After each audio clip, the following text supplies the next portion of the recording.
Electrochemistry विद्युत रसायन को कंटिन्यू करते हैं और आज अपन विशेष पार्ट की तरफ चलना चाहेंगे और चलेंगे। और इससे पहले अपन ने कुछ विशेष पार्ट तो कंप्लीट भी किए हैं, जैसे इलेक्ट्रोकेमिकल सेल क्या होता है, इलेक्ट्रोकेमिकल सीरीज क्या होती है, अब इलेक्ट्रोलाइटिक सेल।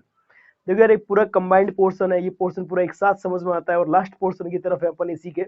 तो प्लीज ये पोर्शन और बढ़िया से फॉलो करना, बहुत कुछ सीखोगे अच्छा और मजा आएगा। इसमें थ्योरेटिकल कुछ कुछ एक थ्योरेटिकल क्वेश्चन है और कुछ न्यूमेरिकल है और बहुत अच्छे न्यूमेरिकल है। ठीक है, कंटिन्यू करते हैं। इलेक्ट्रोलाइटिक सेल, विद्युत अपघटनीय सेल। आ जाओ। तो क्या है, हेडिंग डालते हैं पहले। Electrolytic cell, electrolytic cell. ठीक है, हिंदी में क्या है, विद्युत अपघटनीय सेल। विद्युत अपघटनीय सेल। अब यार देखो, मेरी हिंदी में राइटिंग अच्छी है फिर इंग्लिश में, बताना मेरे को ना कमेंट में। चलो, मुझे तो दोनों अजीब सी लगती है यार, तुम बताना कौन सी ज्यादा अच्छी लगी आपको। चलो चर्चा करते हैं अपने टॉपिक पर। क्या है इलेक्ट्रोलाइटिक सेल। सुनना, आपने इलेक्ट्रोकेमिकल सेल मेरे से सीखा, बहुत अच्छे से सीखा। और पहले लेक्चर में तो जादू ही चीज बताई थी, याद है। इलेक्ट्रोकेमिकल सेल में मैंने क्या बोला था, वो सेल जो केमिकल एनर्जी को इलेक्ट्रिसिटी में प्रोड्यूस करता हो या कन्वर्ट करता हो, तो उसको क्या नाम दिया अपन लोगों ने, इलेक्ट्रोकेमिकल सेल। और इलेक्ट्रोलाइटिक सेल जस्ट इसके ऑपोजिट होता है। क्या होता है, ये इलेक्ट्रिकल एनर्जी को केमिकल एनर्जी में कन्वर्ट करता है। ये क्या करेगा, इलेक्ट्रिकल एनर्जी को केमिकल एनर्जी। मतलब क्या हुआ, इस बात का मतलब क्या हुआ चर्चा करेंगे। लेकिन ये डिफरेंस पता चल गया कि इलेक्ट्रोलाइटिक सेल क्या होता है, इलेक्ट्रोकेमिकल सेल जो केमिकल एनर्जी को इलेक्ट्रिकल एनर्जी में कन्वर्ट करता है, इलेक्ट्रोलाइटिक जो इलेक्ट्रिकल एनर्जी को केमिकल एनर्जी में कन्वर्ट करता है। अब सुनना, इलेक्ट्रोलाइटिक सेल कैसे काम करता है और क्या करता है, इसको समझते हैं। तो ये भी एक सेल है, ये भी एक डिवाइस है जो नेचर में नॉन स्पॉन्टेनियस रिएक्शन है, नॉन स्पॉन्टेनियस जो अपने आप नहीं होती है। तो ये क्या करता है, इलेक्ट्रिकल एनर्जी को केमिकल एनर्जी में कन्वर्ट करता है। मतलब ये हुआ कि इलेक्ट्रिसिटी से उन रिएक्शन को करवा देता है एक्चुअली। अरे एनर्जी क्या हो, इलेक्ट्रिसिटी दी उसने, इलेक्ट्रिसिटी से जो रिएक्शन नहीं हो रही थी वो हो गई, तो केमिकल चेंज करवा दिया उसने। तो इलेक्ट्रिकल एनर्जी किस में खर्च कर दिया, केमिकल चेंज में खर्च कर दिया। इसका मतलब इलेक्ट्रिकल एनर्जी को केमिकल एनर्जी में कन्वर्ट किया। वैसे भी यार ऐसे बहुत सारे काम होते हैं जो करंट के झटके देने पर हो जाते हैं, है ना। पुलिस देती है ना करंट के झटके, जो नहीं बोल रहा था बोल देता है वो। तो ये भी है, जो रिएक्शन नहीं हो रही होती है उसको इलेक्ट्रिसिटी पास करते हैं, करंट के झटके लगाते हैं, तो वो भी हो जाता है काम जो नहीं हो रहा होता है। ठीक है, और तुम्हारे झटके लगे ना करंट के, तुम पढ़ना स्टार्ट कर दो। ठीक है, तो तो फिर हो जाएगा अपना, जो इलेक्ट्रिकल एनर्जी थी ना आपको जो दी जाएगी, वो ना नॉन स्पॉन्टेनियस प्रोसेस जो आपको नहीं पढ़ने वाला था वो स्पॉन्टेनियस हो जाएगा। ठीक है, तो ऐसा आजकल तो करते नहीं है, पहले तो पीट पाटते थे घर वाले, मतलब मारते शॉट लगाते थे। तो जो एनर्जी दी जाती थी ना वो नॉन स्पॉन्टेनियस काम जो नहीं पढ़ने चाह रहा था, पढ़ने में कन्वर्ट हो जाता था। ठीक है, तो ये काम यही करता है कि जो आपने इलेक्ट्रिकल एनर्जी दी तो काम नहीं हो रहा था हो जाएगा। ठीक है, लिखते हैं डेफिनेशन क्या, कि the cell which convert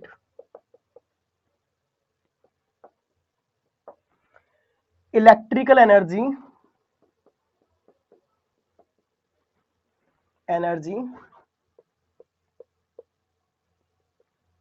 to chemical energy is known as electrolytic cell। ठीक है, अगला मैं इसी से ये निकला पॉइंट बोल रहा हूं, इसी से ये निकला एक्चुअली, कि the non spontaneous process is completed by this cell. जो प्रोसेस नहीं हो रहा था इसको ही करवा देगा। तो क्या लिखता हूं मैं, the non spontaneous process is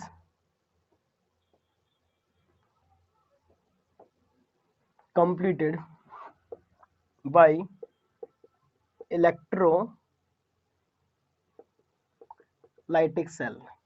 क्या, जो नॉन स्पॉन्टेनियस प्रोसेस था वो इस सेल के द्वारा हो जाएगा, कैसे? करंट के झटके लगा के, ठीक है। चलो उसके बारे में चर्चा करते हैं। जब नॉन स्पॉन्टेनियस प्रोसेस था, मैंने बोल ही दिया, तो उस केस में उसका जो डेल्टा जी आएगा वो नेगेटिव नहीं आएगा, पॉजिटिव आएगा, ठीक है। तो फॉर नॉन स्पॉन्टेनियस प्रोसेस,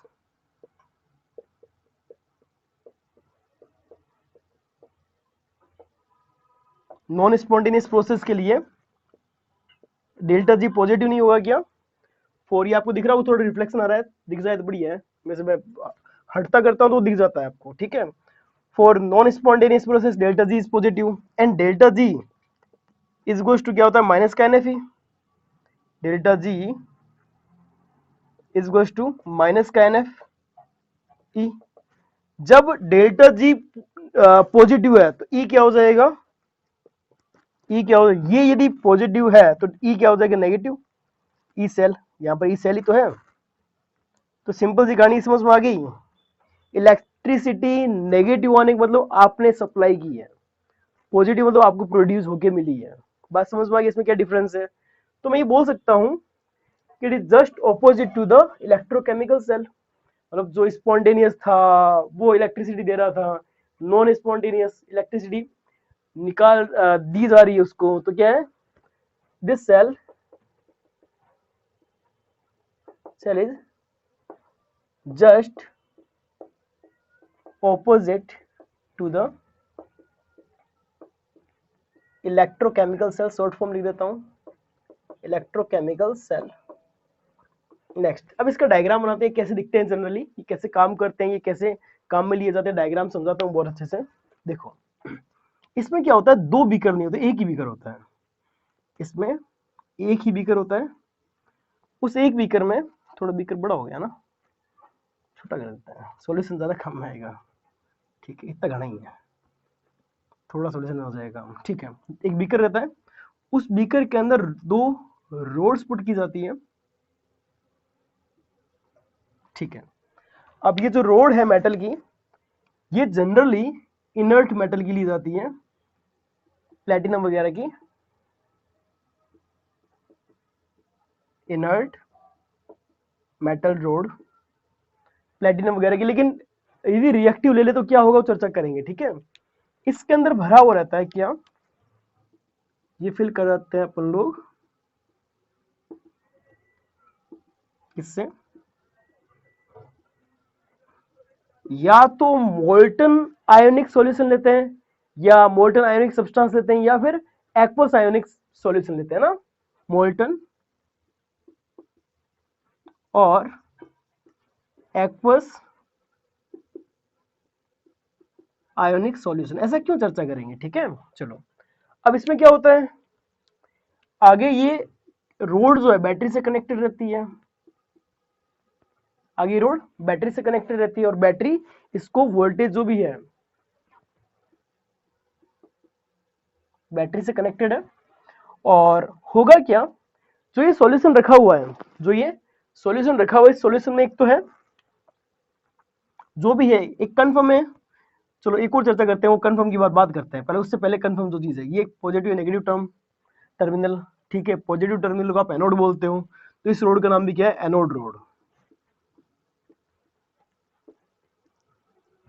और ये नेगेटिव जुड़ी हो तो इसका नाम है कैथोड रोड। अब सुनना, इस आयन जो भी मोल्टन आयोनिक लिए या फिर एक्वस आयोनिक लिए, इसमें कंफर्म है कि एक कैटायन होगा, एक एनायन होगा, कैटायन एंड एनायन होंगे इनके अंदर प्रेजेंट, या कैटायन भी होंगे और एनायन भी होंगे। अब सुनना, कैटायन जिसपे पॉजिटिव चार्ज है धनात्मक आवेशित है, और एनायन जो नेगेटिव चार्ज है, मैं इसमें चार्ज भी लिख देता हूँ, कैटायन जो धनात्मक आवेशित है, एनायन जो ऋणात्मक आवेशित। सुनना, अब एक बात सोचो कि बैटरी के पॉजिटिव सिरा है, पॉजिटिव एंड है, तो इससे जो कनेक्टेड रोड है वो पॉजिटिव रोड नहीं होगी, पॉजिटिव चार्ज नहीं होगी क्या, और ये नेगेटिव चार्ज होगी। ये बात समझ में आ गई, क्योंकि ये नेगेटिव एंड से कनेक्टेड है। तो जो पॉजिटिव चार्ज पार्टिकल है वो इसकी तरफ नहीं जाएगा, कैथोड की तरफ नहीं जाएगा क्या, और जो नेगेटिव आयन है वो पॉजिटिव रोड की तरफ जाएगा। मतलब अब जो मूवमेंट होने वाला है वो कुछ इस तरह से होगा, ब्लैक कलर से थोड़ा दिखाने के पर्पज से कर रहा हूं मैं।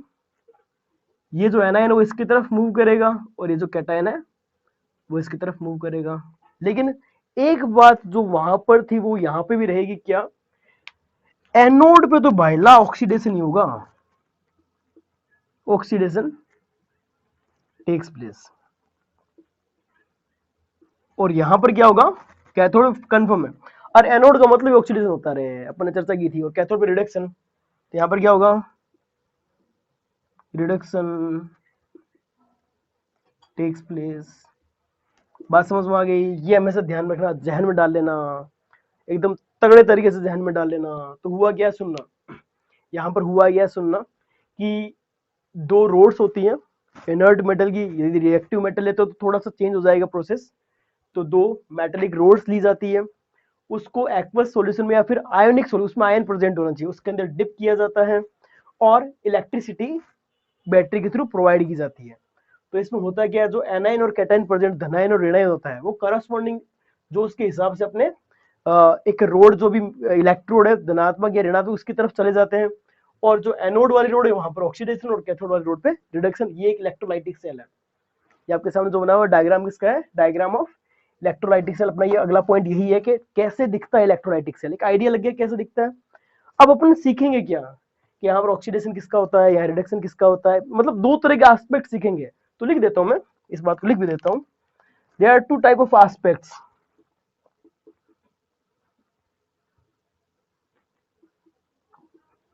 टू टाइप्स ऑफ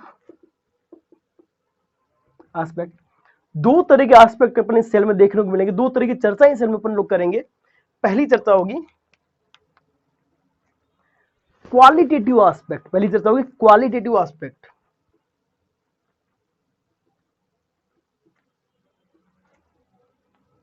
और दूसरा होगी क्वांटिटेटिव एस्पेक्ट।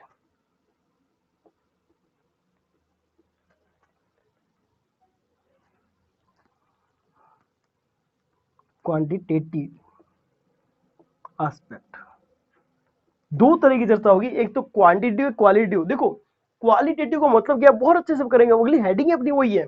और क्वांटिटेटिव थोड़ा सा मतलब, क्वालिटेटिव मतलब क्वालिटी मतलब क्या है उसके अंदर, और क्वांटिटी जो है वो पता है लेकिन कितना है उसके अंदर, मतलब क्वालिटी एस्पेक्ट ये बताए कौन सी जगह से किसका ऑक्सीडेशन और किसका रिडक्शन होगा, और क्वांटिटी एस्पेक्ट कितना अमाउंट बनेगा ऑक्सीडाइज या रिड्यूस हो गए। तो यार आपके सामने पूरा इलेक्ट्रोकेमिकल सेल मैंने बताया है, बढ़िया से बताया है, एक बार और बता देता हूँ, सारी चीज रिवाइज करवा देता हूँ। तो सुनो, विद इन 1 मिनट मैंने बताया कि इलेक्ट्रोलाइटिक सेल क्या होता है। ये इलेक्ट्रोकेमिकल सेल जैसा ही दिखने में होता है लेकिन थोड़ा सा चेंज होता है। क्या चेंज, वो डेफिनेशन से चेंज से स्टार्ट करते हैं। इलेक्ट्रोकेमिकल सेल जो केमिकल एनर्जी को इलेक्ट्रिकल एनर्जी में कन्वर्ट करता है, जबकि इलेक्ट्रोलाइटिक सेल जो होता है वो इलेक्ट्रिकल एनर्जी को केमिकल एनर्जी में कन्वर्ट करता है। इसका मतलब नॉन स्पॉन्टेनियस प्रोसेस को स्पॉन्टेनियस में कन्वर्ट करने की कोशिश करता है। इसका मतलब इसका डेल्टा जी पॉजिटिव रहा होगा, इसका मतलब ई सेल जो इसका नेगेटिव रहा होगा, और ई सेल नेगेटिव का मतलब अपन बैटरी से पावर सप्लाई कर रहे हैं, ठीक है, तो आप सेल दे रहे हो, आप प्रोवाइड कर रहे हो उसको, ठीक है। और ये इसका मतलब ये जस्ट ऑपोजिट होता है इलेक्ट्रोकेमिकल सेल का, वो अपन ने लिखा उसके बारे में दिखने में कैसा होता है, कि अजीब से बहा हुआ होता है, नहीं, मैंने एक डायग्राम बनाया सिंपल से, एक ही बीकर में होता है, एक एनोड की रोड होती है, कैथोड की रोड है जो बैटरी से कनेक्टेड रहती है, और सिंपल सा एक ही बीकर में वो एक्वा सॉल्यूशन डाला जाता है जिसमें केमिकल रिएक्शन करवानी है जो अपने आप नहीं हो रही थी। उस केमिकल रिएक्शन जब करवाते तो होता क्या है, एनोड पे ऑक्सीडेशन हो जाता है, कैथोड पे रिडक्शन हो जाता है। लेकिन वो सिमिलर बात जो पहले सीखी थी वो यहीं पे रहती है। और इस सेल के बारे में दो बातें अपने को सीखती हैं, एक तो क्वालिटेटिव एस्पेक्ट है, क्वांटिटेटिव एस्पेक्ट। क्वालिटेटिव एस्पेक्ट का मतलब कौन सी चीज रिलीज होगी, किसका एनोड मतलब किसका ऑक्सीडेशन किसका रिडक्शन होगा, और क्वांटिटेटिव एस्पेक्ट का मतलब कितना होगा। तो ये सारी बातें अपन ने डिस्कस किया, मेरे को लगता है 1 मिनट भी लगा होगा, फटाफट बता दिया, ठीक है। तो समराइज कर दिया यार, मैं कोशिश करता हूँ लेक्चर्स को समराइज करूँ, मजा आए उसमें कि क्या आपने सीखा है, आपको पता चले, ठीक है। और जब आपको पता चल गया ना क्या सीखा है, तो अब दूसरों को बताओ हमने क्या सीखा है, और कहाँ से सीखा ये जरूर बताना भाई, ठीक है, कहाँ से सीखा है ये जरूर बताना, ठीक है। थैंक यू सो मच, आपका प्यार मिल रहा है, बहुत अच्छा लग रहा है, सब्सक्राइबर नो डाउट बढ़ ही रहे हैं, और बस इस तरह से चलते रहेंगे। देखो मेरा मोटिव ये है कि मतलब ये चीज हर तक पहुंचे यार, हर किसी तक पहुंचे, मतलब ये जो मटेरियल दे रहा हूँ ना मैं, मतलब माइंड ब्लोइंग है यार, मतलब मैं खुद तारीफ कर रहा हूँ, लेकिन ये तारीफ आप भी करोगे जिस दिन आप इसको समझोगे, आप एग्जाम क्रैक करोगे, और आप साला उस दिन नवीन जोशी बोलोगे वो बंदा था जिसने किया सब कुछ। तो प्लीज यार जो भी मतलब जरूरत वाले बंदे हैं जो नहीं कोचिंग जा पाते हैं, जिनके लिए दिक्कत आ रही है, ऑब्स्टेकल्स से बहुत सारे कोचिंग जाने के लिए, तो यार प्लीज उनको ये मटेरियल दो, मैं ज्यादातर चीजें हिंदी में बोलता हूँ, हिंदी मीडियम वाला इसको पढ़ सकता है, लिखता वाला इंग्लिश में, लेकिन हर बात हिंदी में बोलता हूँ। और इंग्लिश मीडियम वालों के लिए भी ये सारी चीजें हैं, तो उन तक पहुंचाएं प्लीज प्लीज प्लीज, ठीक है। और आप कनेक्टेड रहें, मिलते रहिए, रेगुलर देखते रहिए। Thank you so much for watching.